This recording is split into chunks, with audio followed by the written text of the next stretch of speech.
everybody, my name is Minhuan. Well, today I'm going to be talking about ways that we can save or see. Well, you know that our Earth is 70% of waters, right? Well, that's a lot.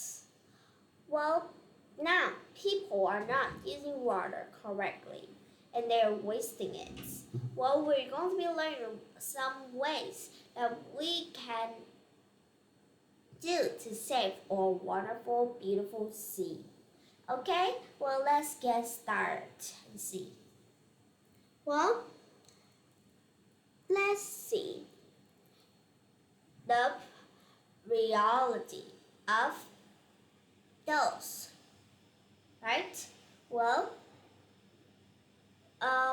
first is reasons. We're looking at some reasons. Why do we need to save the seas? Well, those reasons, we will throw garbage into the lakes, the rivers, and the seas. And you know what? Those plastic, they can be bags, clothes, bottle, or cans. When they are in the waters, the animals will swim into it. They think it's a food and they will swim into it. Then they can be stuck right there. That's very, very bad. Right? You may look at some pictures that those animals has been stuck into those plastics. Okay?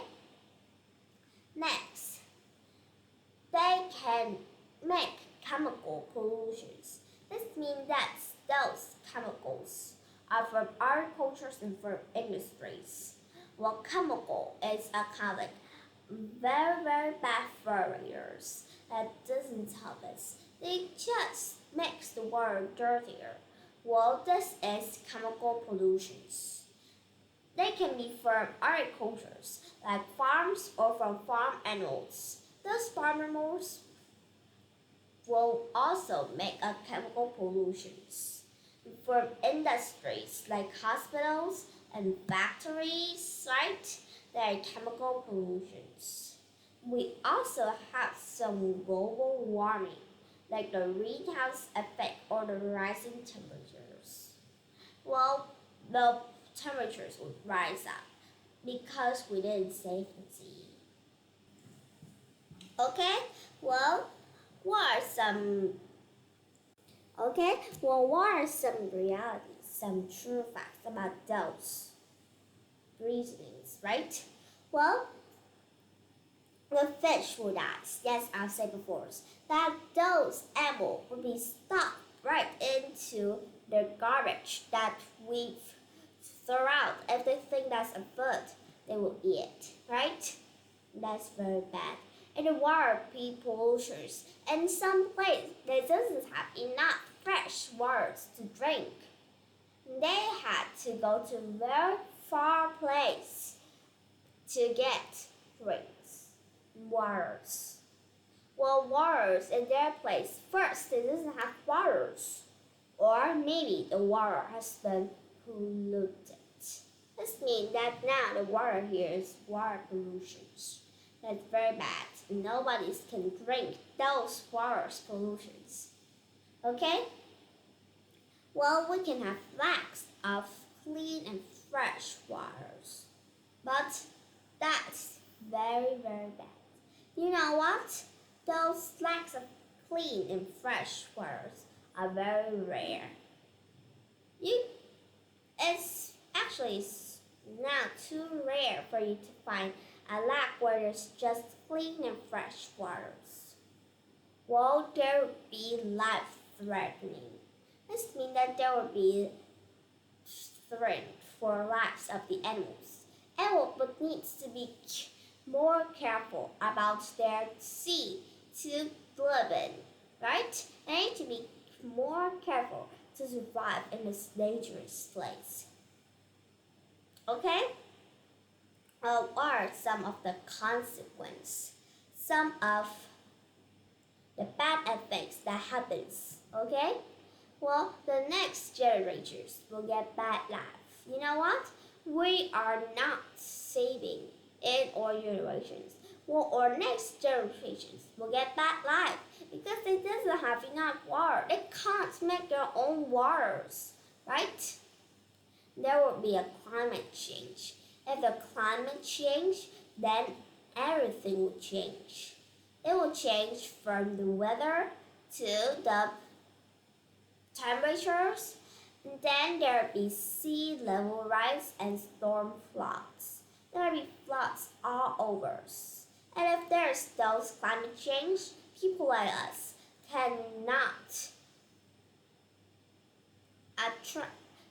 adapt with that fast things that happens. They will have health effects. They will get the health effects that wouldn't be good. Okay, what are the consequence? Well, if you don't want those things to happen, how can we do? What is our solutions? We can refuse plastics. Just kind of like we avoid plastic. This means that we don't use plastic anymore. Sometimes we need to, but if you can, just use the ours bags, right? Ours bags that are made out of soap. That will be more natural. Those bags can be easily used again. Well, refuse plastic, avoid the plastics. Okay? Well, we can also plant trees. Plant trees. Just have like every plant trees, then our nature will be prettier. Okay, well those trees it will help to have better oxygens. You know what? If the earth doesn't have enough trees, it will be very hot and the world will be warmed up. Well, those will ice, right? And the Antarctica, right? Someplace like that, it would melt. And then there will be floods outwards, right? There will be more waters. You know what? If the ice melts, then it will come to waters. Well, our Earth just has this enough space to have those seas. Well, if we added more waters, what can happen? Yes, it will be flat all over. But plant trees are important too, right? You also need to save and protect the fish because the fish is very important things, right? Well, if we're going fishing and just for fun, I want to say like this. If you go fishing and you go fishing for fish, yeah, you can go and catch them. But if it's just a hobby and you don't need those fish too much, just put it out, right? If you don't like to eat those fish, just let it out, okay? You also need to save the fresh, clean waters. If you are working in a factory or something like that, or maybe your parents say to them that never let out those chemicals that will make water to be chemical pollutions. Well, if you want Earth to be better, you need to act right away. Just act right now, right? You are kids, you can't go out and work, maybe, right? But you can help too. You can help plant trees or maybe just don't throw your garbages out, right? That's also a thing that you can help for saving the sea. Well, today we learned about saving the sea. Okay? Well, there are many kinds of ways that we can save the seas. Not just plant trees or refuse plastic there, right? There are many other ways that you can use to save the sea. Remember, sea is very important to our Earth. Never throw the garbage into the seas. Just throw it into bins. That would help a lot. Well, now it's time to say bye. See you next time and have a good day.